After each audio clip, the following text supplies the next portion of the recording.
بسم اللہ الرحمن الرحیم۔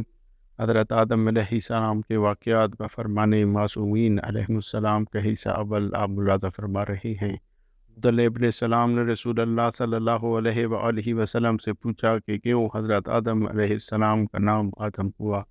آپ صلی اللہ علیہ وآلہ وسلم نے فرمایا اس لیے کہ روئے زمین کی خاک سے پیدا ہوئے ہیں۔ پوچھا کہ حضرت آدم علیہ السلام ہر ایک مقام کی خاک سے خلق کیے گئے یا صرف ایک جگہ کی خاک سے؟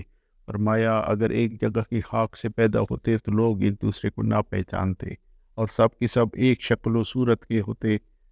پوچھا ان کا دنیا میں کون مثل مانت ہے؟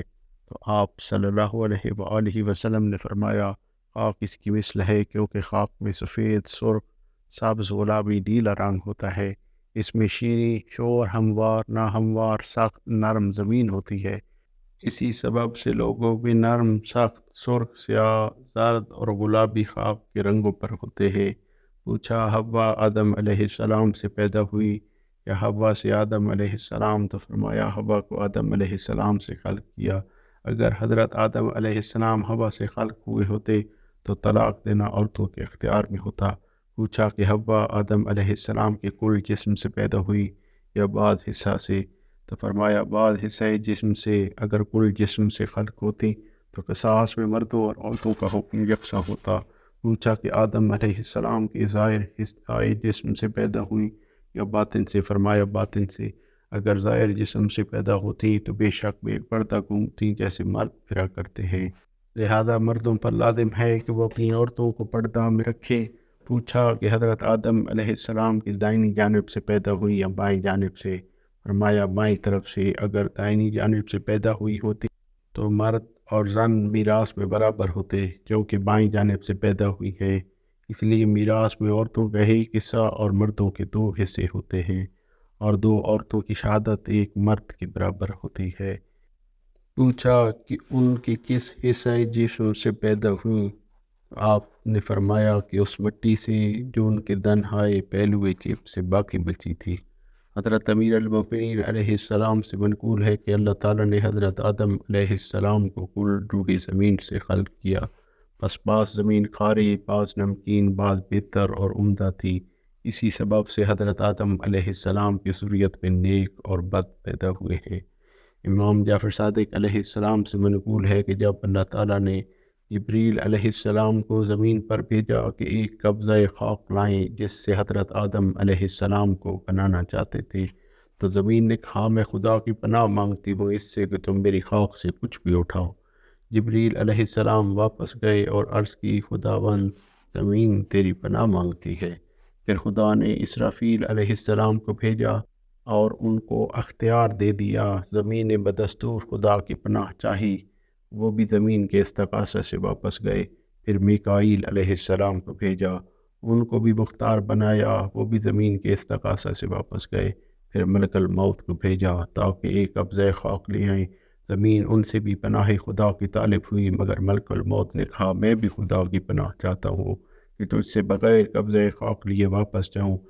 قرض تمام روئے زمین سے ایک مٹھی خاک لی۔ رسول اللہ صلی اللہ علیہ وآلہ وسلم نے فرمایا کہ ملائکہ جب حضرت آدم علیہ السلام کے جسم سے گزرتے تو کہتے تھے کہ تجھ کو امر عظیم کے لیے خلق کیا ہے، اور شیطان ملعون آپ کے جسم کی طرف سے گزرتا تو ٹھکراتا اور کہتا تجھ کو امر بزرگ کے لیے بنایا گیا ہے۔ امام محمد تقی جواد علیہ السلام کی خدمت میں عریضہ لکھا گیا کہ کس سبب سے انسان کے غائط و فضلہ میں بدبو ہوتی ہے؟ حضرت علیہ السلام نے فرمایا کہ اللہ تعالیٰ نے حضرت آدم علیہ السلام کو خلق فرمایا، ان کا جسم پاک تھا اور 40 سال بہشت میں پڑا رہا۔ ملائکہ ان پر سے گزرتے تو کہتے کہ تجھ کو امر عظیم کے لیے پیدا کیا گیا ہے، اور شیطان ان کے منہ میں سے داخل ہوتا اور دوسری طرف سے نکل جاتا۔ اس سبب سے جو کچھ فرزند آدم کی شکم میں ہوتا ہے وہ خبیث، بدبودار اور ناپاک ہوتا ہے۔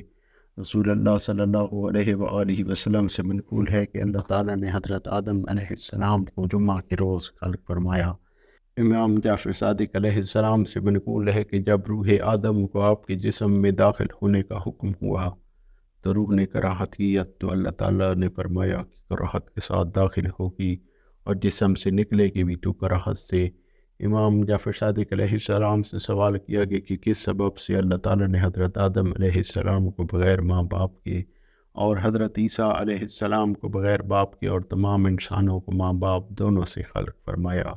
تو آپ علیہ السلام نے فرمایا تاکہ لوگ اس کے کمال قدرت کو سمجھیں کہ وہ مخلوق کو مادہ سے بغیر نر اور اسی طرح بے نر و مادہ کے بھی خلق کرنے پر قادر ہے، اور یہ جانیں کہ اللہ تعالیٰ خالق ہے تمام مخلوق کا اور ہر چیز پر قادر ہے۔ اللہ تعالیٰ نے حضرت آدم علیہ السلام کو پیدا کیا اور ان کے جسم میں روح پھونکی تو قبل اس کے کہ روح تمام جسم میں پہنچی، اور دوسری روایت کے مطابق جب روح آپ کے زانوں تک پہنچی تو حضرت آدم علیہ السلام نے جست کی تاکہ اٹھ کھڑے ہوں، لیکن ایسا نہ ہو سکا۔ اللہ تعالیٰ نے ارشاد فرمایا سورہ انبیاء کے اندر، خلق الانسان من عجل، یعنی انسان جلد باز مخلوق ہے۔ سلمان فارسی سے بھی منقول ہے کہ اللہ تعالیٰ نے حضرت آدم علیہ السلام کو خلق فرمایا، سب سے پہلے جو چیز بنائی وہ اس کی آنکھیں تھی۔ وہ اپنے بدن کو دیکھتے تھے کہ کس طرح مخلوق ہوتا ہے۔ جب ختم کے قریب پہنچا اور ابھی ان کے پیروں کی تکمیل نہیں ہوئی تھی تو چاہا کہ کھڑے ہو جائیں، لیکن نہ ہو سکا۔ تو اللہ تعالیٰ نے ارشاد فرمایا سورہ انبیاء کے اندر، خلق الانسان من عجل، یعنی انسان جلد باز مخلوق ہے۔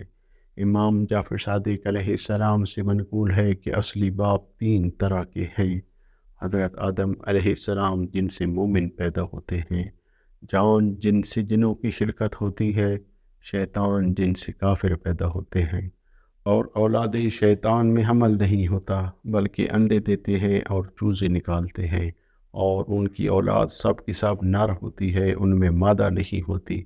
امام محمد باقر علیہ السلام سے منقول ہے کہ اللہ تعالیٰ نے ارادہ فرمایا کہ ایک مخلوق اپنے دست قدرت سے پیدا فرمائے، اور یہ جن و نسناس کے 7,000 سال بعد تھا جو زمین پر تھے، اور چاہا کہ حضرت آدم علیہ السلام کو خلق فرمائے تو آسمان کے طبقات کو کھولا اور ملائکہ سے کہا کہ اہل زمین کی طرف دیکھو اور میری مخلوق میں جن و نسناس پر نظر کرو۔ جب ملائکہ نے ان کے گناہوں کہ اعمال قبیحہ کو دیکھا کہ زمین میں ناحق خون ریزی اور فساد کرتے ہیں تو ان کو یہ امر عظیم معلوم ہوا، اور اہل زمین پر بے انتہا غصہ آیا کہ ضبط نہ کر سکے، تو عرض کی کہ اے ہمارے پالنے والے، تو غالب، قادر، جبار، قہار اور عظیم الشان ہے، اور یہ تیرے پیدا کیے ہوئے ضعیف اور ذلیل ہیں، اور تیرے قبضے قدرت میں ہیں، اور تیرے رزق کے سبب سے عیش کرتے ہیں اور تیری عافیت سے بہرمند ہوتے ہیں، اور ایسے گناہوں نے عظیم کے ساتھ تیری نافرمانی کرتے ہیں اور تجھ کو غصہ نہیں آتا اور تو ان پر غضبناک نہیں ہوتا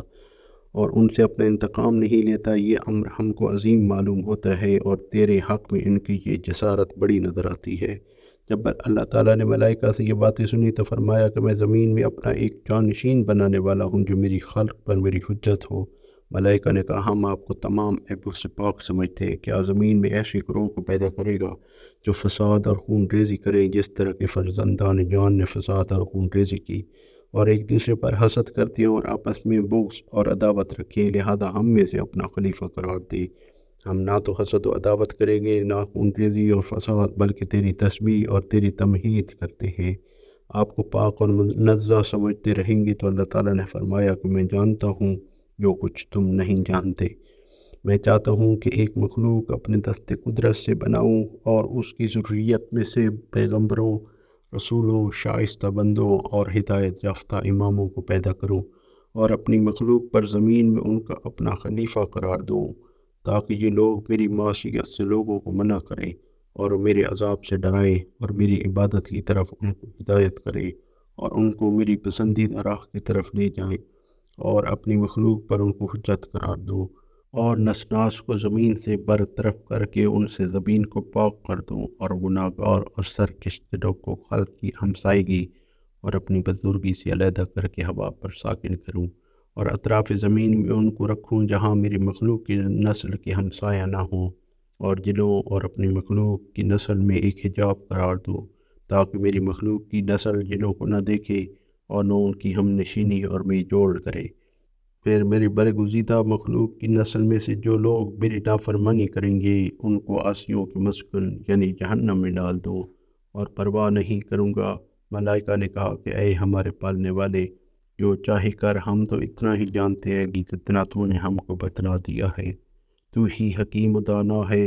اللہ تعالیٰ نے ان کو اس جرت پر آج سے 500 سال کی مسافت پر دور کر دیا، تو ملائکہ عرش کی جانب پناہ لے گئے، اور عزرو جو ان کا ساری انگلیوں سے اشارے کرتے تھے، خداوند عالم نے ان کی تذرہ و ساری مشاہدہ فرمائی، اور اپنی رحمت ان کے شامل فرمائی، اور بیت المعمور ان کے لیے وضع کیا، اور فرمایا کہ اس کی گرد طواف کرو، اور عرش کو چھوڑ دو کہ یہی میری خوشنودی کا سبب ہے۔